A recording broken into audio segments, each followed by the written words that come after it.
일단은 담낭 자체가 돌이 잘 생길 수밖에 없는 그런 장기이긴 한데요. 무증상의 담석을 우연히 발견하는 경우가 상당히 많죠. 그래서 아주 과거에 외국에서 담낭을 갈라가지고 돌만 끄집어내고 꼬매고 이런 치료를 했다는 이제 보고가 있는데, 그런 치료는 이제 전혀 효과가 없고 무조건 담낭 자체를 완전히 제거하는 수술만이 유일한 치료법이거든요.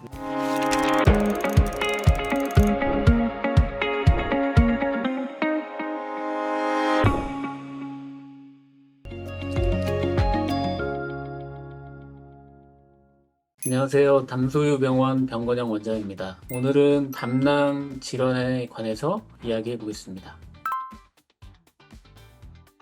담낭은 흔히 알고 계시는 쓸개를 담낭이라고 하고요. 간 아래쪽에 붙어 있으면서 간에서 만들어진 담즙을 일부를 저장을 하고 농축시키는 역할을 하면서, 식사를 하게 되면 수축을 해서 짜내줘서 한꺼번에 담즙을 내려보내주는 그런 역할을 하는 게 바로 담낭입니다. 일단은 담낭 자체가 돌이 잘 생길 수밖에 없는 그런 장기이긴 한데요. 왜 그러냐면 담즙 자체를 저장하고 농축을 시키는 그런 역할을 하기 때문에, 농축을 평소보다 너무 많이 시킨다거나 아니면 담낭의 운동성이 떨어져서 담낭 안에 이제 담즙이 정체가 된다거나 그러면 찌꺼기 같은 것들이 만들어지게 되고, 그게 이제 반복이 되다 보면 점점점 커져서 돌이 되게 되죠.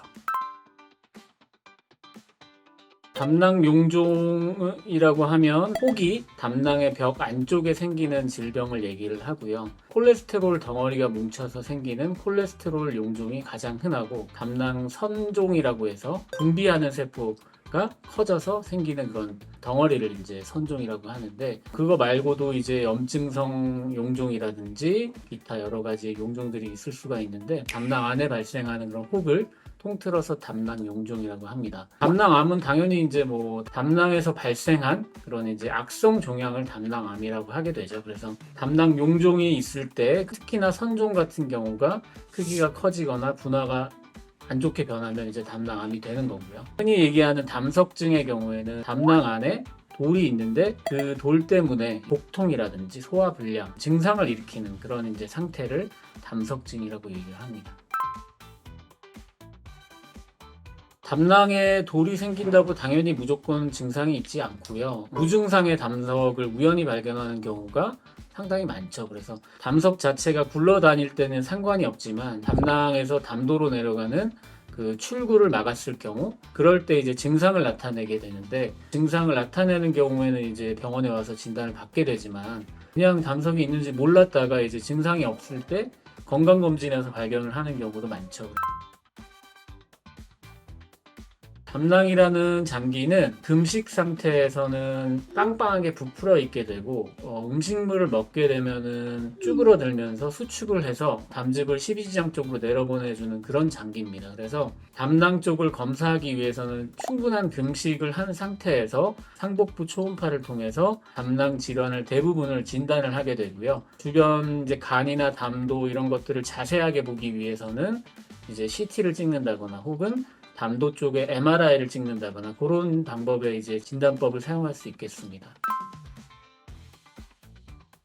담석이 있는 경우에는 이제 담석 때문에 반복적인 증상, 대표적으로 명치나 오른쪽 윗배 통증이라든지 허리나 등까지 뻗치는 그런 방사통이 이제 식사 이후에 발생하는 그런 증상들이 반복이 되는 경우 수술을 해야 되고, 증상이 없더라도 돌의 크기가 3cm 이상일 때는 담낭암의 위험성을 증가시키기 때문에 수술을 하게 됩니다. 또 한 가지 이제 담낭 용종의 경우에는 담낭 용종이 발견이 됐는데 1cm가 넘는다. 그런 경우에는 악성화 가능성이 있기 때문에 수술을 하게 되는데, 모든 수술법은 이제 담낭을 완전히 제거하는 그런 수술 방법이고요. 담낭을 제거하는 수술은 여러 가지 방법이 있겠죠. 가장 많이 하는 방법은 복강경, 전신마취로 복강경으로 수술을 하는 경우가 가장 흔하고, 또 요즘에는 이제 로봇으로 수술을 하기도 하고요. 물론 이제 아주 심한 경우나 아니면 복강경이 불가능한 경우에는 배를 이제 열어가지고 수술하는 경우도 있습니다.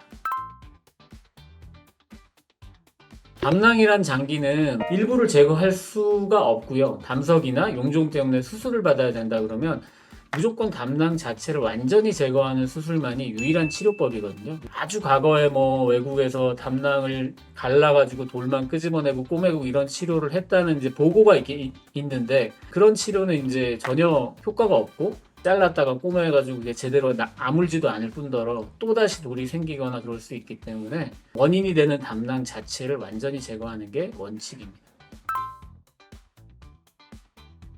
담낭 자체가 하는 일이 금식 상태에서는 일부를 일시적으로 저장을 하고 또 농축을 시키고 음식물이 지나가면 한꺼번에 뿜어내주는 그런 세 가지 역할을 하게 되는데, 일단은 담즙 자체는 모두 간에서 만들어지기 때문에 음식물이 지나가면 어느 정도 다 담즙이 흘러내려오기 때문에 이제 소화는 어느 정도 다 시킬 수가 있는데요. 물론 이제 담낭이 갑자기 사라지고 수술 직후에는 이제 소화가 좀 덜 되게 느껴질 수도 있고 하고 그런 증상이 나타날 수 있고, 또 한 가지는 이제 농축된 담즙이 아니라 묽은 담즙이 계속 내려오다 보면 이제 대변이 좀 묽어진다거나 그런 장이 민감해지는 그런 증상들이 있을 수 있지만, 식사 조절이나 뭐 심한 경우는 약을 복용을 한다거나 그런 식으로 조절이 대부분은 가능합니다. 복강경으로 수술을 해서 담낭을 떼게 되면 대부분의 병원에서는 뭐 2박 3일 정도 입원을 하게 되는데, 보통 저희 병원은 이제 단일 통로 복강경으로 수술을 하는데 수술 후에 대부분은 다음날 오전에 퇴원을 할 수가 있고요. 물론 이제 통증이 완전히 없어지진 않지만 일상생활을 어느 정도는 할 수가 있는 그런 상태로 퇴원을 하게 되고, 상처가 다 아물고 그런 시간까지는 뭐 대부분 1, 2주 정도가 걸리겠지만 그 전에 다 일상생활은 가능한 그 정도로 회복이 됩니다. 특별히 피해야 되는 무슨 특정 음식이 있거나 그렇진 않아요. 근데 이제 묽은 담즙이 내려오고 이제 장이 민감해지고 이제 설사를 할 수 있고 하기 때문에 식사의 양을 좀 줄이고, 특히나 이제 기름기의 양을 평소 때보다 이제 반 정도로 줄이고 이런 식으로 식사 조절을 초반에는 좀 하시는 게 좋습니다.